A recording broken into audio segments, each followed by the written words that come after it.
Hi everyone, welcome to a new episode of Costa Rica Real Talk, Costa Rica Real Estate's podcast on all things real estate and Costa Rica.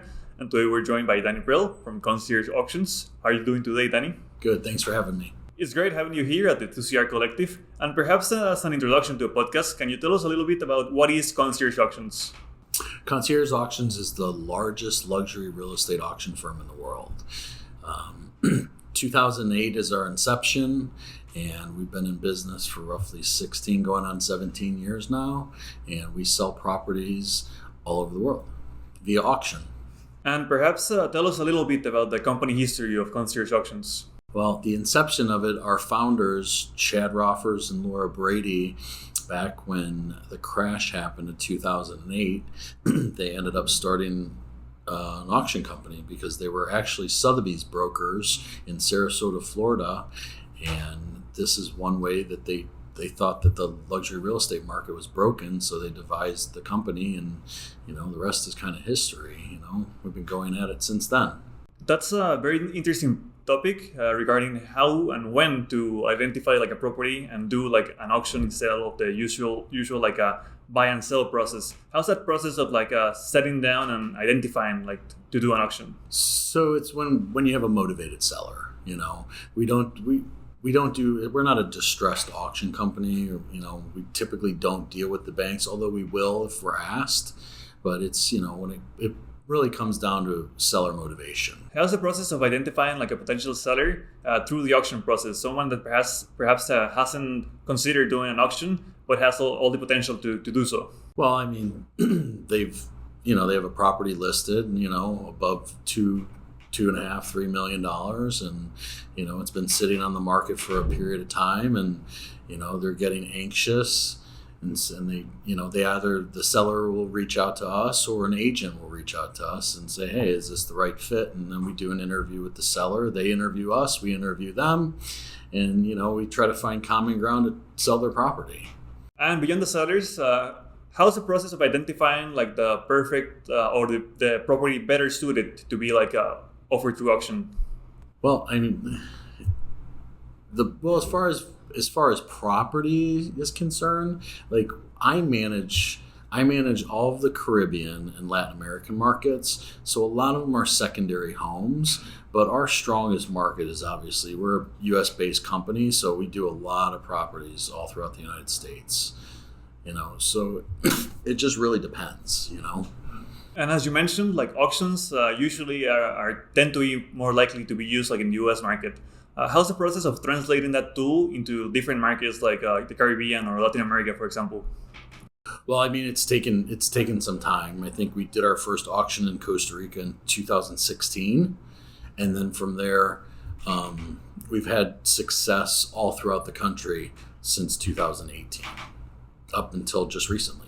And what changes in the specific approach of marketing or creating like the expectation around an auction instead of the usual like a buyer and seller process? So what we do is, we take out the objections up front, because we do all diligence up front before we launch the property live on our website. So that means, we need a purchase and sale agreement, we need a home inspection, survey, digital assets, and things of that nature.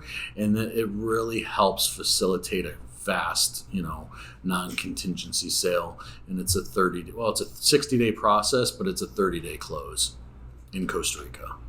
And for a seller that wants to put their property like in an auction, can you take us step by step? Yeah, so what we do is, we have an initial call, and then from there, we get some valuations on the property, like kind of what it's worth and things of that nature, by relying on your local expert, with a real estate broker, agent, things of that nature.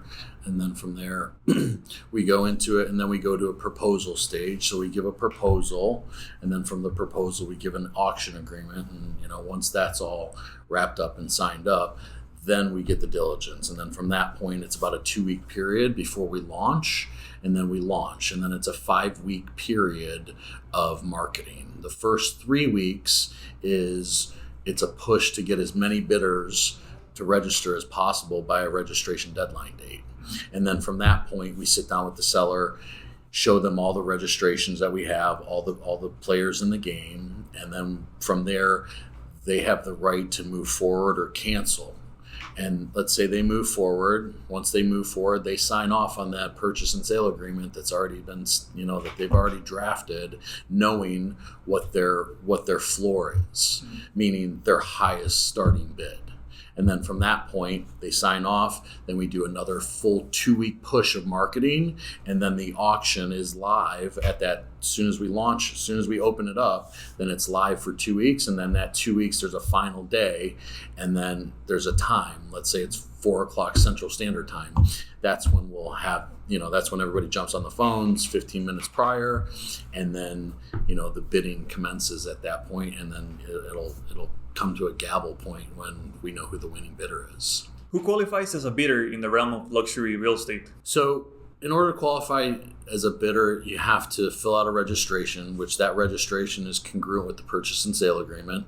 And then they have to show proof of funds that they can pay for the property and close within 30 days. They have to give their kind of KYC to us, their passport and things of that nature. Then they have to wire $100,000 into escrow, which secures their starting bid.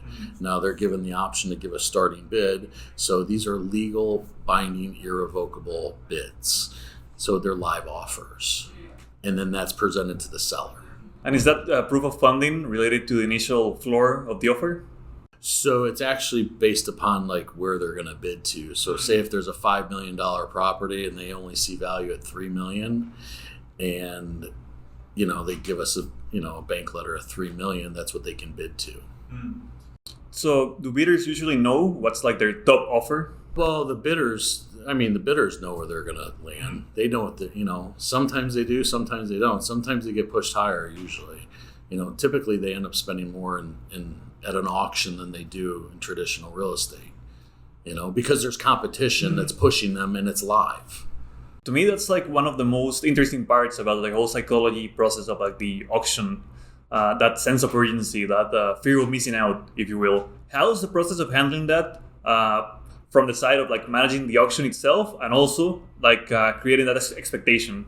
Yeah, that's the thing. It's the urgency that it creates. That's what the auction does. It creates urgency. Because with every property that we sell, it's a market reserve. And what the market reserve means is the market's going to dictate the price.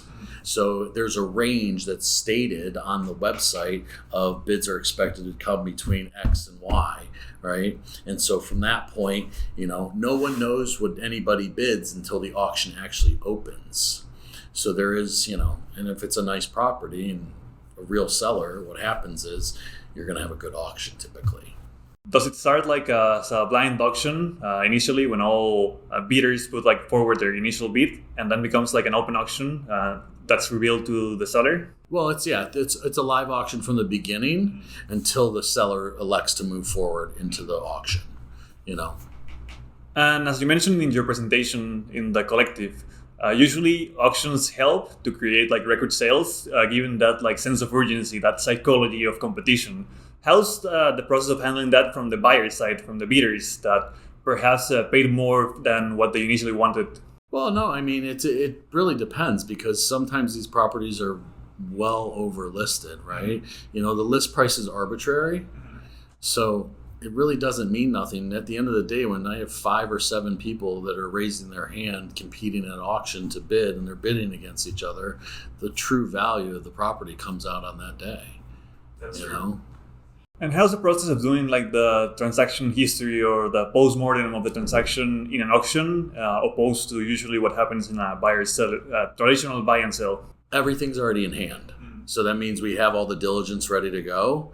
So the only thing that we need is the signed purchase and sale agreement and them to finish the deposit. And so once that happens, we typically have everything. And then, in Costa Rica, the attorneys handle the KYC, right? So, there's only been a couple properties that haven't closed in 30 days in Costa Rica.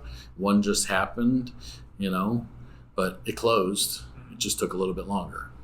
And any specific considerations for someone that perhaps has seen about auctions in the US and wants to translate that into the Costa Rican market? If they really, if they're looking for a time sensitive sale, if they want to know when their property is going to sell and they want liquidity and control, this is the right way to do it, And perhaps any words of advice or pitch for agents to use auctions more as a mechanism or as a tool? Yeah, I mean, it's a tool, right? We're just another tool as a part of your marketing aspect, you know? And then the touch, like we touch your local market, our database, and then the global market. So we reach out to over, you know, 1 million people pretty easily, you know? Thanks for coming to the podcast. And if you enjoyed the conversation as a listener, you can follow us on social media at To Costa Rica Real Estate and see all our backlog of programs at To Costa Rica Real Talk on your favorite streaming platform.